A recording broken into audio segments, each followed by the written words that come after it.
Good evening, everyone. Am I audible? Now, Now? Okay. Good evening, everyone. Previous talk by Dr. Chandy gave a good starting point for my talk. We work on something similar. So, in my talk, I will be talking about one of the key aspects of developing any point of care compatible diagnostic kits, that is, sample preparation. So, infectious diseases like tuberculosis, COVID has been the leading causes of death worldwide. However, recent advances in rapid diagnostic techniques such as molecular testings have proved to be beneficial in controlling the spread of the infectious diseases. The most commonly used molecular testing technique, that is nucleic acid amplification test, consists of three major steps: sample preparation, nucleic acid amplification, and nucleic acid detection. A lot of work has been done towards the development of point of care compatible nucleic acid amplification and detection techniques. However, most of the diagnostic kits still rely on conventional sample preparation methods. A typical conventional sample prep method that is done mostly in a laboratory settings involves large number of steps, primarily sample collection and storage, cell lysis and nucleic acid isolation, followed by nucleic acid purification and concentration steps. The most conventionally used nucleic acid purification and concentration technique that is widely used is solid phase extraction unit, which involves multiple user steps. In addition to that, it requires trained technician, equipment, and is expensive in nature. Therefore, that makes it a very point of care incompatible technique, and therefore it would not be wrong to say that sample preparation remains the major roadblock what is hampering the progression of point of care nucleic acid test. In order to fill this gap, we have developed a one-step paper-based sample preparation device, which is low cost, and it is based upon an electrokinetic separation technique known as isotachophoresis. What this device does is it's capable of bacterial cell lysis, and after cell lysis, it releases nucleic acids along with some other junk which needs to be purified and separated, and therefore this device is also capable of nucleic acid purification and concentration. We tested our device for different biological samples, and it shows compatibility with real human saliva, urine, serum samples. In addition to that, some of the other key features is that we are able to achieve all these steps in under 20 minutes, and it's low cost, and it doesn't require any ancillary device. Therefore, it makes it more point of care compatible, and it can be employed in any low resource settings which doesn't have any power supply. So before moving ahead, let me briefly explain what is isotachophoresis. Isotachophoresis is an electrokinetic separation and concentration technique that involves discontinuous buffer system. That is, it involves two two buffers. One is a leading electrolyte. Uh, sorry. One is a leading electrolyte and other is a trailing electrolyte, and we select these electrolytes on the basis of their electrophoretic mobilities. The electrophoretic mobility is in such a way that that of a leading electrolyte is highest, followed by that of our sample, which is in our case is DNA, which is a negatively charged anion, and followed by that of trailing electrolyte. And once we perform this ITP, once steady state is reached, we see that DNA gets concentrated at the interface of both the electrolytes.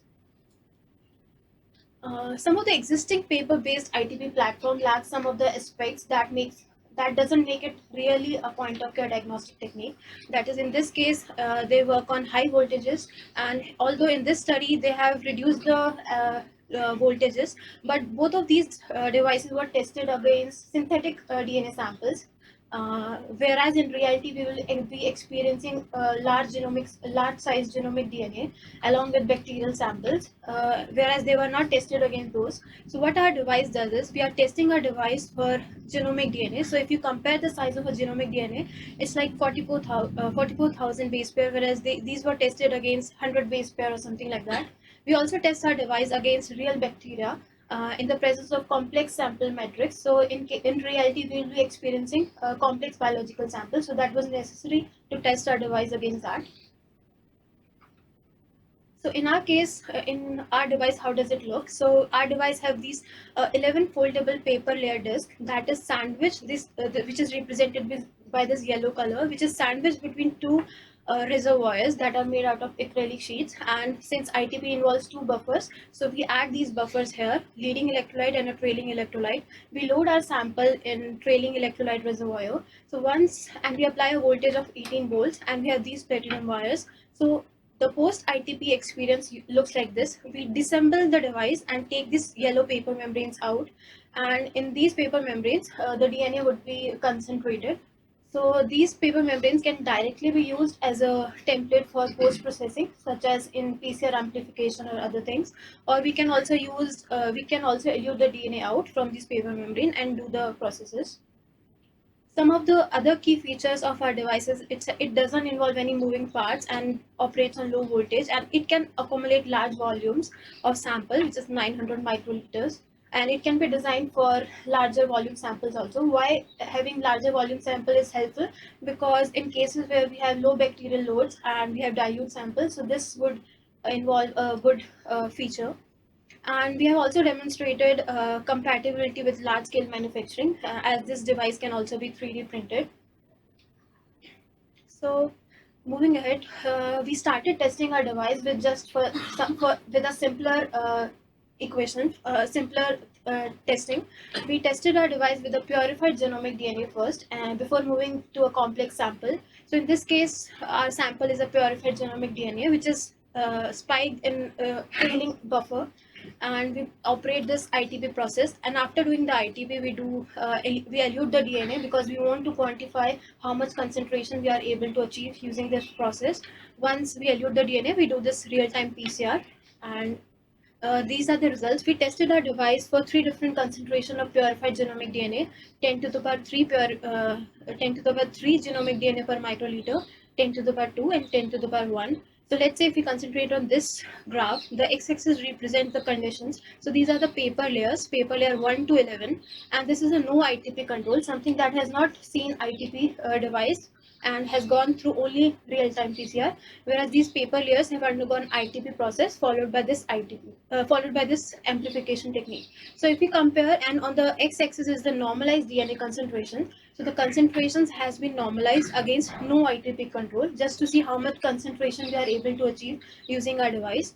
So if we compare these two factors, we were able to achieve something around, in this case, 10 times concentration factors, and in 10 to the power 2, it was something around 13. So on average, we were able to achieve 13x concentration of purified genomic DNA.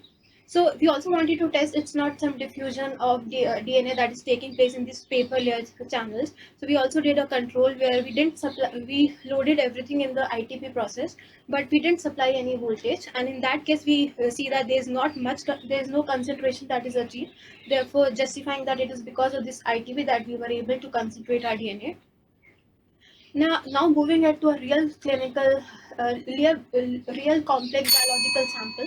So in this case, our test sample was Mycobacterium smegmatis, and the sample was real human saliva. So we did the same procedure of loading our complex biological sample, doing ITP, analyzing in the same factor, and the amplification plots were such like we were able to achieve a concentration factor of 74.7.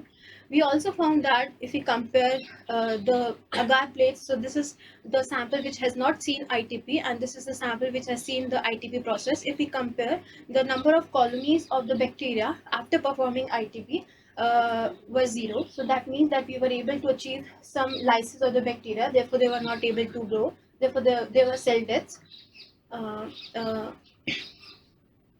So this process was because of the electrochemical lysis of bacteria due to generation of hydroxide ions. And in this case, we were not introducing any additional PCR inhibitors. Therefore, it will be helpful in downstream applications. Using this technique, we were able to detect as low as 10 to the power 3 and 10 to the power 2 colony forming units, which is desirable in our case. And we also tested the compatibility of our device against different biological samples, which were human urine and human serum.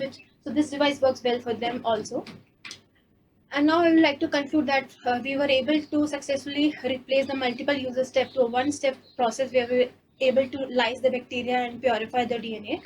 And our future goal involves extending the compatibility of our device with an in situ amplification method. Right now, we were using a thermal cycler, whereas we want it to be more point of care compatible. So, with that, I would like to acknowledge the funding agencies and other lab members and professors.